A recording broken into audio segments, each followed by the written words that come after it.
নমস্কার। আরও একটি নতুন রেসিপির সাথে তানিয়াস রান্নাঘরে আপনাদের স্বাগত জানাই। আজকে আমি সম্পূর্ণ একটি নিরামিষ লুচি থালি আপনাদের সাথে শেয়ার করতে চলেছি। তার জন্য প্রথমে আমি সুজির হালুয়া তৈরি করব। গ্যাস ওভেন অন করে একটা কড়াই বসিয়ে দিয়েছি। তাতে আমি ২ চামচের মতো ঘি দিচ্ছি। এবার প্রথমে আমি কিছু কাজু কিশমিশ ভেজে নেব। দেখুন কাজু কিশমিশটা ভেজে নেওয়া হয়ে গেছে। কাজু কিশমিশটা তুলে নিলাম। এবার ওই ঘিয়ের মধ্যে একটা তেজপাতা দিলাম আর হাফ বাটি মতো সুজি দিচ্ছি। আপনাদের যতটা সুজির প্রয়োজন ততটাই ব্যবহার করতে পারেন। এবার গ্যাসের ফ্লেম মিডিয়ামে রেখে অনবরত নাড়াচাড়া করে সুজিটা ভেজে নেব। দেখুন সুজিটা ভেজে নেওয়া হয়ে গেছে, কালারটা কিন্তু অনেকটাই চেঞ্জ হয়ে গেছে। এবার আমি এর মধ্যে স্বাদ অনুসারে চিনি দিলাম আর দুটো ছোট এলাচ ফাটিয়ে দিলাম। এখানে আমি হাফ বাটিরও কম চিনি দিয়েছি। এবার অনবরত নাড়াচাড়া করে যাচ্ছি। চিনিটা দেখুন অনেকটাই গলে এসছে। এবার আমি এই পর্যায়ে এর মধ্যে এক বাটি মতো দুধ দিচ্ছি। আমি কোনো জলের ব্যবহার করছি না, সুজির হালুয়াটা সম্পূর্ণ দুধ দিয়েই করা হচ্ছে। এবার সমস্ত কিছু খুব ভালো করে সঙ্গে সঙ্গে মিশিয়ে দিতে হবে।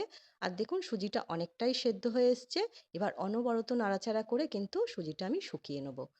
সুজিটা অনেকটাই শুকিয়ে এসছে। এবার এর মধ্যে ভেজে রাখা কাজু আর কিশমিশটা দিয়ে দিলাম। এবার সমস্ত কিছু খুব ভালো করে মিশিয়ে নিলেই কিন্তু সুজির হালুয়াটা একদম রেডি। এই সুজির হালুয়াটা খেতে না বেশ ভালো লাগে। যেকোনো পুজো পার্বণে কিন্তু এটা তৈরি করে ভগবানকে নিবেদন করে আপনারা প্রসাদ হিসেবেও গ্রহণ করতে পারেন। ভালো লাগলে অবশ্যই একবার ট্রাই করবেন। আশা করছি আপনাদের নিশ্চয়ই ভালো লাগবে।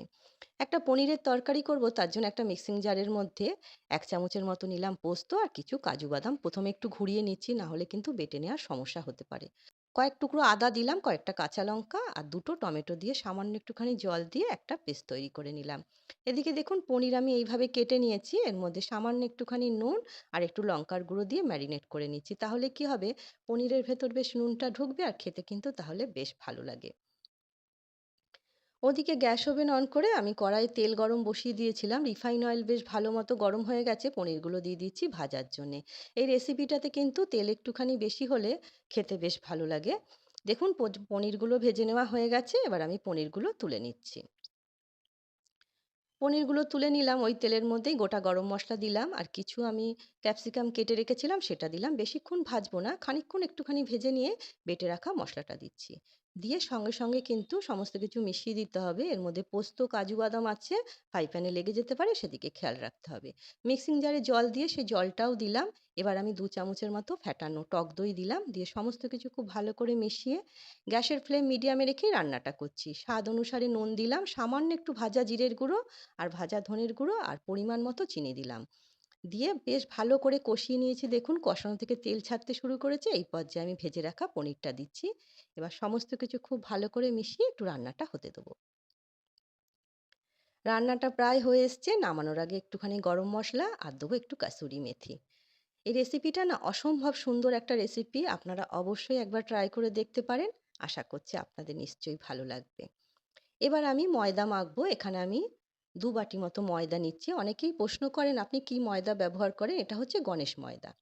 এবার হাফ চামচের মতো নুন দিলাম, ১ চামচ দিচ্ছি চিনি আর ২ চামচের মতো রিফাইন অয়েল দিয়ে খুব ভালো করে ময়াম দিয়ে নিতে হবে। যত ভালো করে ময়াম দিয়ে নেওয়া যাবে, লুচি কিন্তু তত ভালো তৈরি হবে আর তত ভালো ফুলবে। সেদিকটা খেয়াল রাখতে হবে। লুচি কিন্তু ফোলা বা তৈরি হওয়ার পেছনে কিন্তু ময়দাটা কিভাবে মাখছি সেটার কিন্তু অবদানটা খুব বেশি পরিমাণে থাকে। ময়দা যদি খুব ভালো মাখা হয় তাহলে কিন্তু শুধু লুচি না, লুচি, পরোটা, রুটি বেশ নরম হয় আর খেতেও কিন্তু বেশ ভালো লাগে। খুব ভালো করে দেখুন ময়দাটা মেখে নিলাম। এরকম নরম করে মেখেছি। এবার এখান থেকে আমি লেচি করে নিয়েছি। এবার সেখান থেকে একটা লেচি নিয়ে তেলে চুবিয়ে হালকা হাতে বেলে নেব। খুব হালকা হাতে দেখুন এইভাবে বেলে নিচ্ছি। লুচির কিন্তু ধারগুলো যদি একটুখানি পাতলা হয় তাহলে কিন্তু লুচি অনেকক্ষণ পর্যন্ত ফুলিয়ে রাখা যায়। এদিকটা একটুখানি খেয়াল রাখলে কিন্তু লুচি অনেকক্ষণ পর্যন্ত ফুলিয়ে রাখতে পারবেন। ওদিকে গ্যাস ওভেন অন করে আমি তেল গরম বসিয়ে দিয়েছিলাম। তেল খুব ভালো মতো গরম হয়ে গেছে। কড়াইয়ের ঠিক মাঝখানে লুচি ছাড়লাম।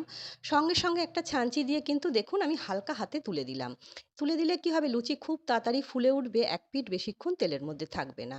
এপিঠ ওপিঠ উল্টে কিন্তু আমি লুচিটা ভেজে নিচ্ছি। লুচি একদম কাঁচা থাকবে না, অথচ সাদা থাকবে। আর খেতেও বেশ ভালো লাগবে। দেখুন লুচিটা ভেজে নেওয়া হয়ে গেছে, তুলে নিচ্ছি। আমি আগেও কিন্তু আরও কয়েকটা লুচি ভেজে নিয়েছিলাম।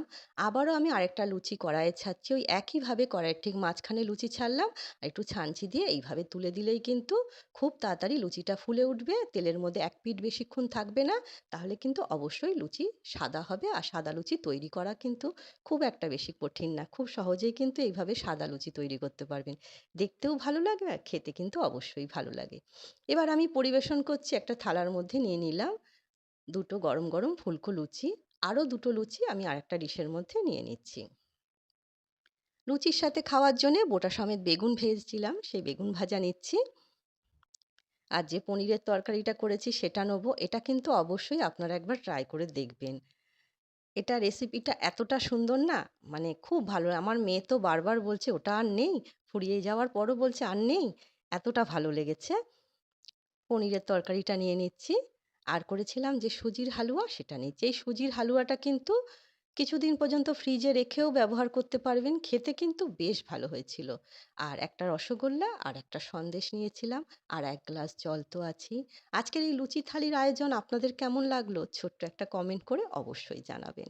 আজ তবে এই পর্যন্তই। দেখা হবে পরের একটি নতুন রেসিপির সাথে। সবাই সুস্থ থাকবেন, ভালো থাকবেন।